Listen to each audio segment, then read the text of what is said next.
Hello everyone, I welcome all to the Unacademy India's largest learning platform. तो देखिए दोस्तों, आपने थंबनेल के अंदर देख ही लिया होगा कि आज हम डिस्कस करने वाले हैं कि इनऑर्गेनिक की बेस्ट बुक्स कौन सी है। तो देखिए, वैसे तो इनऑर्गेनिक की अगर हम बात करें, इनऑर्गेनिक या फिजिकल ऑर्गेनिक किसी की बात करें तो ढेरों बुक्स हैं। आप बुक्स का देखने लगोगे तो आपको हजारों बुक्स मिल जाएगी, बट अपने को वही देखनी है जो अपने काम की बुक है, जो अपने लिए यूजफुल है। तो सबसे पहले मैं बात करता हूँ कि इनऑर्गेनिक में अगर आप मान लीजिए फर्स्ट अटेम्प्ट दे रहे हैं, अगर मान लीजिए आप CSIR नेट का फर्स्ट अटेम्प्ट दे रहे हैं, तो मैं बोलता हूं कि एक बार आप बुक का रुख मत कीजिए। क्योंकि पहले आप क्या देखिए, अभी अनअकैडमी पर आपको कितने एजुकेटर एक साथ पढ़ा रहे हैं, उन सब ने बुक पढ़ रखा है। तो एक बार आप क्या कीजिए, सबका नॉलेज लीजिए। सबका नॉलेज लेने के बाद जो सेकंड अटेम्प्ट दे रहा है, जो एक बार अटेम्प्ट दे चुका है, एक बार सिलेबस से गो थ्रू हो चुका है, उसको जरूर मैं कहता हूं क्या करना चाहिए, बुक की तरफ जाना चाहिए। उसको क्या करना चाहिए, बुक की तरफ जाना चाहिए। क्योंकि जब तक वो बुक नहीं पढ़ेगा, अगर एक बार उसने देखो एक बार नॉलेज ले लिया, अगर उसका क्रैक नहीं हुआ, मान लो पहली बार में किसी को थोड़ा बहुत कमी रहता है, तो फिर वो साथ के साथ बुक्स को भी फॉलो करेगा, एजुकेटर के साथ क्या करेगा, बुक्स को भी फॉलो करेगा। अब देखिए, सबसे पहले स्टार्ट करने से पहले मैं बोल देता हूं कि हमें इनऑर्गेनिक के कोर टॉपिक पता होने चाहिए। कोर टॉपिक जहां से सबसे ज्यादा मार्क्स का CSIR नेट और गेट में पूछा जाता है।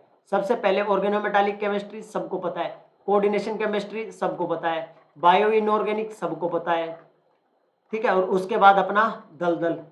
दलदल क्या है सर, दलदल main group. Main group, main group ऐसा है, मेन ग्रुप का मतलब है कि एक एक एलिमेंट के बारे में, एस और पी ब्लॉक के एक एक एलिमेंट के बारे में क्या करना है, जानकारी इकट्ठा करना है। अब यहाँ तो हम ट्रांजिशन मेटल को साथ में ले लेते हैं कोऑर्डिनेशन के। मेन ग्रुप जो है वो अलग से है। अब ये देखिए, अगर आप ग्रीनवुड बुक है, अगर उसको आप फॉलो करते हो ना, ग्रीनवुड को खोल लो, एक एक एलिमेंट के ऊपर इतना इतना भारी भरकम लिखा हुआ है। क्योंकि अगर वो पढ़ने बैठ जाओ तो एक साल में वो एक ही बुक पढ़ा जाएगा, बट वो एक पढ़ा जाएगा, क्वेश्चन आएगा 2 मार्क्स का, एक या 4 मार्क्स का, क्रैक नहीं होगा।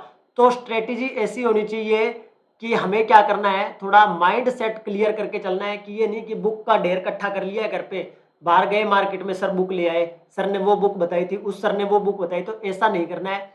लिमिटेड कुछ ऐसी बुक्स है, मैं तो बोलता हूं कि जब आपका मन बने, जब कभी आपका मन बने बुक लेने का या बुक पढ़ने का, तो आपको सबसे इंपॉर्टेंट बुक मैं बता रहा हूं, उनको एक बार जरूर आप विजिट कीजिएगा। सबसे पहले देखिए, और उसके अलावा अगर मैं यहां लिखूं नॉन एक्वस सॉल्वेंट, जहां से आपको एक क्वेश्चन मिल जाता है, नॉन एक्वस सॉल्वेंट। इसके अलावा देखिए, नॉन एक्वस के अलावा अगर हम ESR, मोसबार और हेट्रो NMR की बात करें, हेट्रो NMR की बात करें, तो उनके बारे में मैं आपके साथ अभी डिस्कस करूंगा कि उनको कहां से पढ़ा जाए। उसके बाद देखिए, अब हम चलते हैं बुक पे वन बाय वन। पहली बुक जिसको मैं सबसे ज्यादा प्रेफरेंस देता हूँ CSIR नेट और गेट के लिए, वो है अपना कैथरीन हाउसक्राफ्ट। मेरे को सबसे बेस्ट और अच्छी बुक लगती है ये, क्योंकि यहाँ लगभग जो चीजें आपको दी हुई है काफी पॉइंट टू पॉइंट और स्टिक बोल सकते हैं। CSIR नेट और गेट के अंदर ये बोलिए डायरेक्ट कॉपी पेस्ट क्वेश्चंस आपको मिलते हैं, कॉपी पेस्ट, ठीक है। अभी आप एक वो शॉर्ट वीडियो मैंने कल ही शायद डाला था, H3 पॉजिटिव वाला, उसको देख लीजिए। डायरेक्ट किससे पूछा गया था, हाउसक्राफ्ट से ये क्वेश्चन मिलता है। अब देखिए, कई बार क्या होता है कि एक बार एग्जाम में आने के बाद क्वेश्चन वो हर बुक में मिलने लग जाता है, स्पेशली इंडियन ऑथर की जो बुक है उनमें सब में वो क्वेश्चन मिलने लग जाता है। क्यों, क्योंकि वो एग्जाम में आ चुका है, उसके बाद आप उसको बुक में डालिए वो क्वेश्चन, ठीक है, किसी स्टूडेंट के सामने का, अच्छा ये बुक यहाँ से क्वेश्चन आया था, ये बाद में पब्लिश हुई थी कि पहले पब्लिश हुई, ये भी देख लो। तो यहाँ से देखिए, ये जो बुक है आप इसको मैं कहता हूँ सबसे टॉप पे रखिए, हाउसक्राफ्ट को, CSIR नेट और गेट पॉइंट ऑफ व्यू से इनऑर्गेनिक के फील्ड में।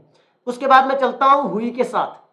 हुई का थोड़ा सा लैंग्वेज टफ है, ये मैं बोल देता हूँ पहले से, थोड़ा पढ़ना आपके लिए मुश्किल है। और इसमें भी अगर आपको ओल्ड हुई मिलता है, जो पुराना हुई हुआ करता था, अगर उसका PDF मिलता है तो आप उसको विजिट कीजिए, उसको पढ़िए। अगर मैं अभी जो मार्केट में मिल रहा है अगर वो नहीं मिलता तो आप उसको ले सकते हो। इसके अलावा देखिए, अगर मैं इसके लिए बताऊं तो यहाँ बायो इनऑर्गेनिक अच्छा दिया हुआ है।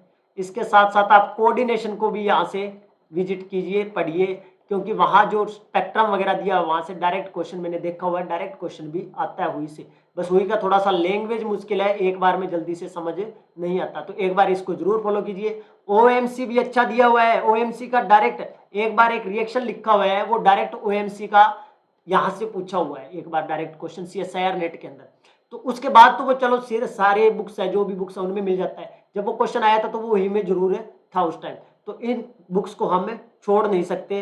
जो एक बार अटेम्प्ट दे चुके हैं, जिनको थोड़ा सा इंटरेस्ट है इनऑर्गेनिक में, वो जरूर इन बुक्स के साथ जाएं। इसके बाद देखिए, अगर आप ऑर्गेनोमेटालिक केमिस्ट्री जीरो लेवल से पढ़ना चाहते हैं, आपको कुछ भी नहीं पता, तो आप जाइए अजय कुमार के साथ। बिल्कुल बेसिक के लिए, बिल्कुल स्टार्टिंग के लिए आप जाइए अजय कुमार का ऑर्गेनोमेटालिक केमिस्ट्री का जो बुक आता है उसके साथ। उसके बाद मान लीजिए आपने एक बार थोड़ा थोड़ा पढ़ लिया, या आपको ऑलरेडी एमएससी टाइम से ऑर्गेनोमेटालिक का थोड़ा बहुत आइडिया है, तो आप जाइए बीडी गुप्ता के साथ, और बीडी गुप्ता में से आप लगाइए क्वेश्चंस। भरमार है क्वेश्चंस की, क्वेश्चन कितने भी लगाइए आप यहाँ से। बट आपने जैसे ही क्वेश्चन लगाए, आप बोले सर अब थोड़ा मामला नहीं बन रहा, अब हमें थोड़ा और एडवांस चाहिए। एडवांस चाहिए तो आपको आना पड़ेगा क्रैबट्री के पास। रॉबर्ट एच क्रैबट्री जो है, यहाँ सबका समाधान है, पूरा ऑर्गेनोमेटालिक, यहाँ पूरा एडवांस लेवल का क्वेश्चन मिलेगा, पूरा एडवांस।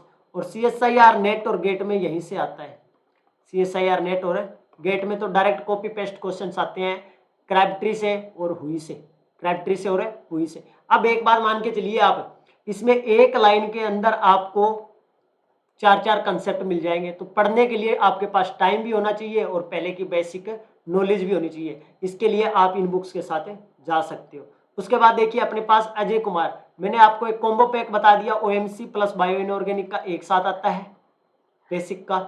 उसके बाद मैं बोलता हूँ कि कोऑर्डिनेशन का जो अजय कुमार का बुक है, आप उसको भी फॉलो कर सकते हो, काफ़ी हद तक अच्छा दिया हुआ है। एक बार के लिए आप अगर यूज करेंगे फर्स्ट टाइम, तो आपको लगेगा कि हाँ हमारे लिए कुछ अलग हमने सीखा है, कुछ हमें अच्छा मिला है। इसके अलावा आप कोऑर्डिनेशन के लिए आप हुई में से पढ़िए, बिल्कुल इनको अजय कुमार बेसिक के लिए पहले एक बार बेसिक आना चाहिए, सबसे इंपॉर्टेंट है। उसके बाद ये बुक मेरे को सबसे अच्छा लगता है एटकिन का, श्राइवर एटकिन का जो बुक है, इसको मैंने पार्ट्स में निकलवा रखा है, पार्ट्स में छोटे छोटे पार्ट्स करके, क्योंकि बड़ी बड़ी जो बुक्स है मीन्स हाउ टू क्राफ्ट हुई, क्रैबट्री हुई, या ये वाला हुआ, इनका ज़्यादा पोर्शन होने की वजह से इनका बुक बड़ा भारी हो जाता है अगर आप एक साथ निकलवाते हो। मैं बोलता हूँ आप इनको टॉपिक वाइज निकलवाइए ताकि आपको बर्डन ना लगे। उसके बाद हम बढ़ते हैं, ये लो, मैं तेरा दीवाना, मैं तेरा दीवाना, मिसलर एंड टार, ये काफ़ी इंपॉर्टेंट बुक है।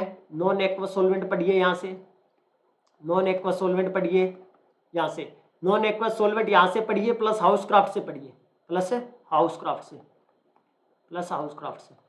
तो ये जो टॉपिक्स हैं यहाँ से, वैसे तो बाकी जो टॉपिक्स है केमिकल बॉन्डिंग, पीरियोडिक प्रॉपर्टी, ये तो जर्नल सभी बुक्स में आपको मिलते हैं, आप किसी भी बुक से अच्छे से पढ़ सकते हो, क्योंकि पीरियोडिक प्रॉपर्टी के ट्रेंड्स जो है वो बदल नहीं जाने वाले, और जो क्वेश्चंस आपको मिलेंगे। और क्लस्टर केमिस्ट्री के लिए एक बार मैं फिर से आपको बोल देता हूँ, क्लस्टर केमिस्ट्री के लिए आप जाओगे हुई के साथ, हुई के साथ, किसके साथ, हुई के साथ क्लस्टर केमिस्ट्री को आप पढ़िए हुई में से। तो ये तो बुक का मामला हुआ, इतना जो इंपॉर्टेंट बुक है। कभी आपका मन बने कि हमें कौन सी बुक लेनी चाहिए, कौन सी बुक पढ़नी चाहिए, तो आप इनके साथ जाइए। उसके बाद मैं बोलता हूँ कि जो हमारे पास ESR प्लस मोजबार और हेट्रो NMR, मैं देखिए हेट्रो NMR की बात ऐसी है कि इसका कोई एक बुक नहीं है कि आपको एक जगह इसका आइडिया मिल जाएगा। इसके लिए आपको अलग अलग जगह से मटेरियल इकट्ठा करना पड़ता है। मेरे से जो हेट्रो NMR पढ़े हैं पहले, उनको पता होगा कि कितने टाइप के, कितने क्वेश्चन, कितने टाइप के क्वेश्चंस बन सकते हैं सैटेलाइट पीक पे, और फलाना ढिमकाना बहुत से क्वेश्चन बनते हैं। वो कई रिसर्च पेपर से, या हम जैसे मेन ग्रुप पढ़ रहे हैं कहीं से बढ़िया जगह से, वहाँ अपने पास फॉस्फोरस की केमिस्ट्री पढ़ रहे हैं, वहीं से कोई 31 PNMR का उसका स्पेक्ट्रम आ गया। इसी टाइप से हम बोरॉन का पढ़ रहे हैं, वहाँ आ गया। तो हेट्रो NMR को हम एक बुक से नहीं कवर कर सकते। ESR मोजबार है, इसके लिए देखिए बिल्कुल एक मैंने MS टाइम में एक बुक पढ़ा था RS ड्रैगो का, इसमें भी RS ड्रैगो में काफी अच्छा दिया हुआ है, थोड़ा दिया हुआ है, लिमिटेड दिया हुआ है बट अच्छा दिया हुआ है, लिमिटेड दिया हुआ है बट अच्छा दिया हुआ है, आप इसको फॉलो कर सकते हो। RS ड्रैगो, इसके लिए एक आती है बुक प्रिंस के नाम से, प्रिंस, वो हेट्रो NMR का है बट वो थोड़ा ज्यादा मुश्किल है, कॉम्प्लिकेटेड ज्यादा है, तो उसमें ज्यादा टाइम खराब होगा और मुझे नहीं लगता कि एक बार में वो समझ भी आएगा। तो आप उनके लिए क्या कीजिए, सबसे ज्यादा तो आप हेट्रो NMR ESR के लिए आप एजुकेटर को फॉलो कीजिए। हेट्रो NMR तो मैं जबरदस्त अभी करवाने ही वाला हूँ बस आपको अनअकैडमी पे। अपना ऑर्गेनोमेटालिक 9 PM चल ही रहा है और 2 PM पे अपना चल रहा है एसिड बेस, एसिड बेस। तो ये दो टॉपिक अपने चल रहे हैं, हेट्रो NMR में जल्दी स्टार्ट करने वाला हूँ। और इसके अलावा मैं बोल देता हूँ कि RS ड्रैगो जो है, इसके अलावा जो ESR वगैरह है ना, ये तो अपनी बेसिक बुक है कालिया वगैरह की, या जो भी है इनके अंदर भी मिल जाता है, बेसिक बुक के अंदर थोड़ा सा आपको नॉलेज देने के पॉइंट ऑफ व्यू से अगर हम बात करें तो। एंड लास्ट में मैं आपसे यही कहना चाहूँगा कि ज़्यादा ये नहीं है कि सारी बुक्स को घर पे ला के इकट्ठा कर लिया। आपको जो पढ़ना है, आपका मन कर गया कि मेन ग्रुप देखना हमें हाउस क्राफ्ट में कैसे, तो आप मेन ग्रुप की PDF, हाउस क्राफ्ट की PDF लीजिए, उसमें से मेन ग्रुप का पोर्शन निकलवाइए। ये नहीं कि एक बार सारी बुक को लेके आ गए घर पे और वो रखी हुई है मिट्टी उसके ऊपर है भर भर के, आ रहा है डेली का, बट वो खुला नहीं है कभी। तो ऐसा नहीं करना है, वही लेना है जो हमने पढ़ना है, हमारे पास टाइम है, अपने टाइम को देखते हुए पढ़ना है। एंड लास्ट में मैं यही कहूँगा, thank you so much. Unacademy के इस यूट्यूब चैनल को सब्सक्राइब कीजिए और बेल आइकन का बटन है जरूर प्रेस कीजिए, ताकि आपको हर वीडियो का नोटिफिकेशन मिलता रहे। 9 PM हम मिलते हैं OMC के साथ और 2 PM हम मिलते हैं डेली एसिड बेस का अभी अपना जो चल रहा है उसके साथ। And thank you so much, let's crack it, अपने सपनों को कीजिए साथ।